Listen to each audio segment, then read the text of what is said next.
सोचिए कि किसी दिन आपके नाम से इंस्टाग्राम, फेसबुक आईडी कोई नया अकाउंट बना करके आपके नाम से और किसी को ठगी कर रहा है, किसी से पैसे का डिमांड कर रहा है या कोई स्पैम करने वाली चीजें कर रहा है या फिर कोई किसी भी तरह का उससे ऑनलाइन जो है अपराध करने का षड्यंत्र रच रहा है, तो क्या आपके पास क्या अधिकार है? क्या केवल रिपोर्ट करना ही आपका उपाय बन सकता है? तो वैसा नहीं है।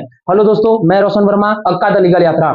यहाँ पे जब भी आपके नाम से कोई भी फेक आईडी बना हो, चाहे वो इंस्टाग्राम का हो या फेसबुक का आईडी हो या जो भी आईडी हो, सबसे पहले आपको क्या करना चाहिए ये चीज आप जान लीजिए।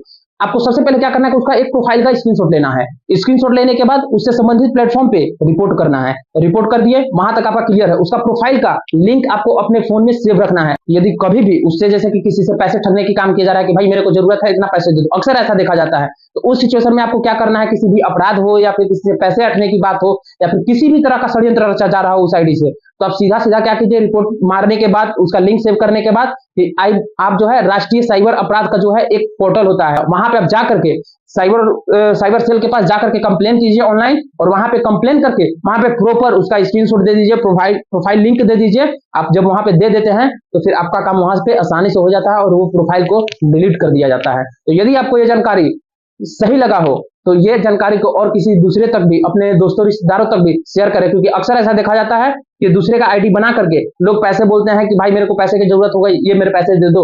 आप याद रखिए कि आपका डिजिटल दुनिया में भी एक पहचान होता है जो सुरक्षित रखना आपकी जिम्मेदारी है, सरकार की जिम्मेदारी। याद रखिए कि जटिल से जटिल कानूनी भाषा को और अपडेटेड रहने के लिए, हर अधिकार को जानने के लिए द लीगल यात्रा को फॉलो कर लें और अपडेटेड रहे। धन्यवाद।